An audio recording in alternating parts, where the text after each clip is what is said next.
But I actually like on some of the insight. I don't like to start with the big, ridiculous dramas that everyone's talking about right now, because we can get into that in the episode. And spoiler, I'm actually enough of a pro to know that not everyone can be in the stream the first second you go live. So when someone joins in an hour and they go, did you talk about that yet? It's like, if we already did that at the beginning, then we did. So even though I do like to disappoint morons, we'll actually wait for those people. You know what? So I think what we should do is rewind to a past drama, which is obviously there's this whole thing that's come up. It became drama of the LTA North, not LCS, teams are streaming their scrims, right? By the way, not exactly a unique idea. I think you might be aware of a team or two that's doing it in, let's say the NLC, which, by the way, at this point in time is a comparable product. So that's straight fire, even in terms of viewership. That's just even true, objectively. So obviously, this has become a big drama, even though actually, to me, there's two components. You can do the drama part. Should you do it? What does it mean? But I also think part of it people are missing is this is also sort of asking, how do we reformulate LTA so people want to watch? So there's actually more reason than just like when Team Liquid and FlyQuest play for people to tune in. Like, how do we reignite the fan base and make people interested? And this is clearly a strategy people thought they found. So I want to ask you, obviously, I was alluding to the fact that you in the Ruddy Sack are actually doing your own streaming of the scrims. So is Los Ratones, who, by the way, are the ones who basically pioneered this approach. But it's a very smart approach. If you think about the superstar players, they have massive streamers. Obviously, everyone wants to see them. By the way, just to throw this out there for people who actually are too dense, because apparently people in this generation can't Google, mate. People always go, what's the Ruddy part? It's a type of doc, you fucking cretin. Look up Ruddy. Like, what is it? You can see the fucking colours. There's a doc in it. You might... Is a doc a sack? Like, think it through. So they haven't listen, even the marketing's throwing these kids off. So give me some thoughts. Like, obviously, you guys do it. Why do you do it? What do you think the benefits are? Is it good for you or for the league? What do you think? For me, like, I do think that it's like the idea is that these competitive teams in LTA and whatever, like, they want to bring back what was. And I think that's impossible because what was an uncensored version of esports. It's like when people think back to what was going on in season 1 and 2, it was basically like TSM with the Bay Life, everything was streamed. Also the format in terms of how you compete, it was also so different because it was all tournaments. So it didn't make sense to hide your strategies that much. And when it came closer to tournaments, then everything just got tightened up. And then you saw like new strategies like the Moscow 5-1 against Dignitas, where they late invade, I will dominate, and they just take the Ergot with the 1v2. So it's like back then, it's like things weren't corporate. Sponsors were like rare and very, very few, and they were very esports coded, and everything was very, very uncensored and raw. And I think trying to reclaim that works in a way through like Los Ratones and Rodisac is because we are very content conscious in what we do. It's like a big part of the discussions that we let go or what we do. It's not about only like efficiency and professionalism, because like a lot of arguments that my players are having in Rodisac, I would never allow them if I'm in like LEC or something. And I just kind of let them go sometimes because I know this is what people kind of tune into. The main thing for me is that it's like it's always going to be an like censored variant, because even watching yesterday's scrim, I could see that the coaches are biting their tongue in moments. Oh, they're not doing it as they normally would off camera, right? And like right. It will never ever be the same, because in my mind it's like when it comes to a team, it's like the locker room is fucking holy. It's sacred. It's so sacred, because it's like you need to have all the context and all the details in terms of having an accurate opinion about what's going on, because people are going to be at their worst and at their best. And, if you only have bits and pieces, it's going to be hard to kind of make the whole picture. So for me, on that part, it kind of invades that sanctity. And the final argument always that people bring up is that this is going to improve the region. No, it's not. It's like there's so much footage out there that is accessible that if you can't digest like the matches in LCK or LPL and like extract from that, you're not going to extract too much from the scrims either. Like the key difference maker, if anything, there's a benefit is that we get to see like inspired comms and the players like communicate in game and also see the reviews, because that is the unique point. But I think we should call it what it is. It's basically content. It's like people want to stream and they want to put content out there, but the altruistic reason to improve the region, I can think of 10 different ways to improve the region if that's your main goal. Like you could just coordinate scrims together. Let's say you use practice tool and you just 5v5 practice Atakan for a whole day and you coordinate together with other teams. Maybe there's certain champions. Maybe you work together when it comes to internationals. Maybe if one team is going to play, let's say, the first stand, usually in these periods, it's very hard to find practice partners. Maybe they all agree that, oh, we're going to stick around, we're going to give you practice, I'm going to make sure that you're ready for that tournament. And, there's many, many different ways to work together, but I think this is just plain and simple for content, nothing else. What do you think about all this, Thorin? I'll try not to do the full one where I sometimes do this on side select. I essentially just do like a 10-minute impromptu Thorin's thoughts where everyone just has to sit and listen to it live. And at the end, it's like... And then I should have done that on my channel. But I'll give you my thoughts with a little bit of concise aspect and some great tangents for you. So let's start. I'll go sort of off some of the things you said first. Like, first of all, in terms of the idea that you're seeing a real scrim, like they scrim off camera, or when people have no extra viewers, obviously you are not. It would be insane to imagine you are. And that's why, in a way, you are watching scrims. You're watching live streamed scrims where people know they're performing and they don't want to misbehave and behave in a way that they wouldn't want to be represented by publicly.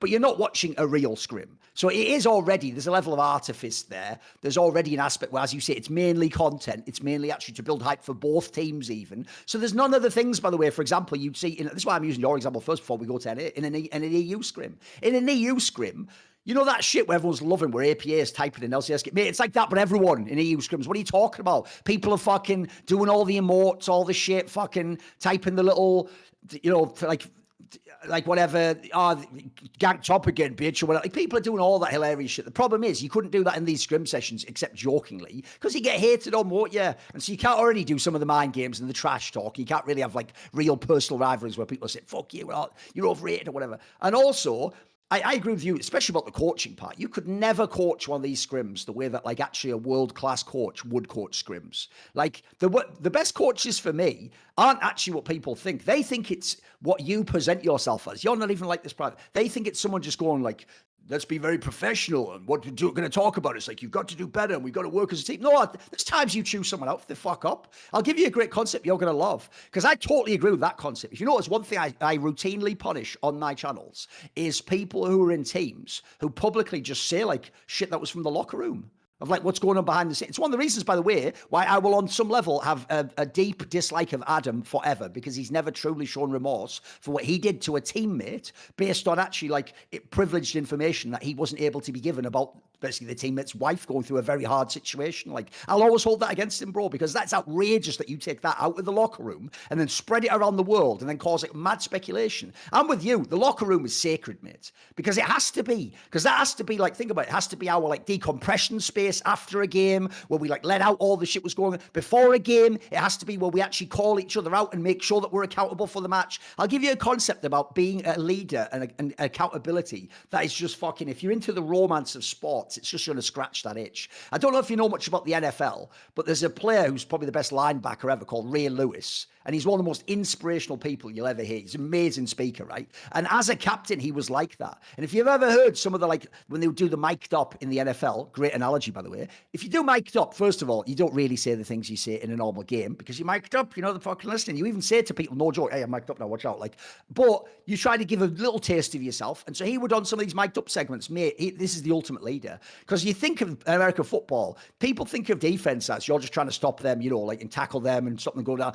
You think of it more as like an offensive sport. We've got to go down. The way he made his whole teams be amazing defensive teams is he would tell them all in the speech that, like, this game is just about accountability. It's just about what one man stood next to another man holding him accountable. And in this scenario, are you or me going to let that ball move another inch down this field? Or are we going to be accountable? And when I block that guy and go to here, you're going to cover my back here and you're going to get that guy there. And as men, we're not going to let these guys come in our house and move down this field and get their scores, etc. And mate, when you even hear that, it's like fucking Leonidas or some shit, or like fucking Maximus in Gladiator. You're just ready for to rise up, you know, fucking take over Rome or whatever, straight fire. So first of all, I do think you are taking out that entire component when you do screams like that, because you by definition can't have that like vulnerability. You can't have that thing where it's like, hey, doesn't matter if this wouldn't be popular to fans and you're more popular than me. That was bullshit what you're doing there. I even know you're better than that. In fact, when we agreed to play together, we agreed that we'd go for the same, but you can't do that stuff in the same way. You can do it a bit performatively, but it won't really hit the same way. And also, everyone's aware, like when we do these shows, you know, people in the chat are always thinking, like, hey, got that wrong. what a stupid thing. Bro, you wouldn't even last 5 minutes under these lights. You would wilt like a fucking flower left in a bachelor's apartment. Like, you wouldn't handle it, because the second you know people are watching, that becomes a thing in the back of your head, and it actually even changes like what you can remember, what you say, how fast you think you're talking, how time's moving. So basically, you're always aware when you're on camera that you're changing your behavior slightly, because now you're not just speaking to you, I'm speaking to an audience at the same time, aren't I? It's why, actually, by the way, if you watch that recent Four Horsemen episode with the G2 CEO, a bit unhinged, did it? Because you know why? In those moments, I care about esports so much, I say, fuck all that noise. I don't care how this looks. I'm going to tell you basically what I'd tell you in a bar if you told me some stupid shit. Like if I just told you, Carmine Corp fans constantly tell me they'll kill me and rape my mother, and then you tell me to my face, yes, but Thorin, we would be nothing without the fans. So you know what? You can get what I'd fucking tell you in the bar, homie. And I'll tell you what, you won't like it. So people, and guess what? That's not popular. But I'll tell you what, it's fucking true though. Then I'll just go, I agree with you. It's not even really got anything to do with improving. This is just an angle. It's a smart one though, which is no one watched the LCS anymore. No one cared about watching the best product in NA. So let's make some other content that people want to watch. It's essentially hype content. Think of it like it's like partially WWE. It's like if the UFC had its real fights, but then it wasn't getting enough attention. So then they made like some side fights, which were like that, like certain boxing matches that had to be called exhibitions. And you could tell that, like, if you ever saw that one where Mike Tyson fought Holyfield, he obviously wasn't going at 100%. In fact, you could even see at moments in the fight sometimes, like the boxer, when they fight the YouTuber guy, I can even see the moment where they sort of tell me, well, slow down, bro. Like, and they have to go, oh, yeah, shit, I better make this a fight. Yeah, fuck. You could have killed Roy Jones Jr., bro, in that fight, bro. Yeah. Like, held him up. It's like, oh, shit, sorry, I almost knocked you out, bro. That's what I mean. So you already know in that scenario, like, it's a bit of realness to it, but it's not the whole thing. But you're doing it for the entertainment. So here's the angle I'll give you. I think this is a banger, which is, I actually think there is a clever angle that will make people more interested in the LTA games, though. And this is the angle. I actually did this point on the Four Horsemen, so I'll do a very brief version since that was a league one and people all watched it. It goes like this. In the UK, if you don't know, the reason why that Simon Cowell guy, the one who's like that British guy, like, I don't know about that. I don't know if you're going through to the next round, love. You know, that guy with the fucking little, he almost had the Zuma Cup before they did. But he's about like 59.999 years old, by the way. He's had all the plastic surgery in the universe, you know, looks like a fucking melted Kinder Egg. So when that guy would do it, what he invented is, a lot of people don't know this, he was a pop exec. He worked with people like fucking famous pop singers in the UK. And what he understood was this concept, and that's what this is doing. He understood that, like, you can't make stars in the sense of, like, if people like the music or not. In fact, pop music is very generic, and almost anyone could be the one singing the lyrics. In fact, if you don't know, funnily enough, as you're Swedish, there's actually some Swedish guy who's like 50 who writes nearly all the pop songs for like most of the fucking pop singers around the world. He's just some old guy, even though, yeah, he's writing all songs like about, like, he loves this fucking, like as if he's an 18-year-old girl, basically. And so basically, what Simon Cowell understood was, reality TV is massive, and reality TV in the UK with stuff like Big Brother was making randoms that just went in a house. It didn't even used to be celebs back then. Big Brother was just actual randos off the street. Because people got invested in their life like a soap opera, people would be like going to war over whether he should get kicked out this week. And then when he comes out, he was addressing the public like, yes, I think I shouldn't have been kicked out of the house yet. Nicole was a bitch. And then everyone was getting invested. What he realized is, wait a minute, Eureka, connect the two things together. I've got your generic pop song that would hit if you liked the person, and I can create people by doing a reality series. And so he made the show Pop Idol. And from that, you got all of it. American Idol, Britain's Got Talent, all these if you don't know, guys, every Swedish and European country has their own versions of these shows. Everyone does. It's super popular. It works in every single culture. And what you do is this.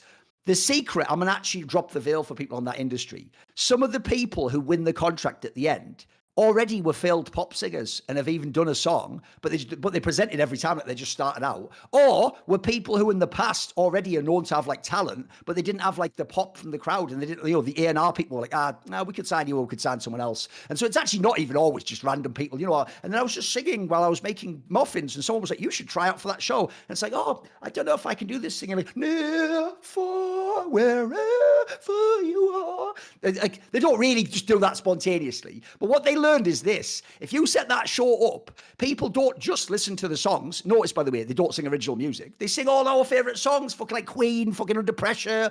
Don't know why that would come straight to my mind. Whatever. Maybe the music video What Me as a Child. Who knows? Anyway, Street Fighter reference if you know that one. And then basically they do all these songs, right? You get invested in them. At the end, this is the genius. They win the contest is over, but now it's not just when his single comes out or her single comes out, like a person, you're thinking, oh, I love them, oh, I hope they succeed, I'm going to support them and get their song. And by the way, sometimes those people become like, you know, like a fucking Adele or some insane shit like that, where it's, what? And they just go to like insane. This could work a little bit like that, which is, I think, the number one thing people acknowledge about LTA that sucks is partly because they have a crowd that gets really butthurt about stuff. Think about when Whippo trash talked 2 weeks ago. People are actually a little bit afraid to show personality and to show a bit of riz. You got a few that have nailed it. Jojo had it. APA has it. Fucking Vulcan has a little. He's more Twitter for him. Inspired has some of it. But you see, people like Whippo doesn't always work. If instead people follow your journey in the scrims and see you scrim all the time and hear how you interact with people and build up an idea that they like your personality, they're going to cheer for you in the game in a different way. Or I'll tell you what, maybe they don't like you, mate. Maybe you're the villain of these scrims, who's sort of the edgy one. Like maybe it'll be Inspired or something. And maybe now you're the heel on the broadcast. And now it's not, they actively, imagine this, Yamato, they actively dislike you, but still watch you to consume the content, to dislike you, but in doing so, give you the hits. Someone should really formalize that as a technique. Anyway, that's neither here nor there. See more cool, funny, interesting clips based on topics from my content? Well, subscribe to this channel then, or, you know, be a pleb and don't.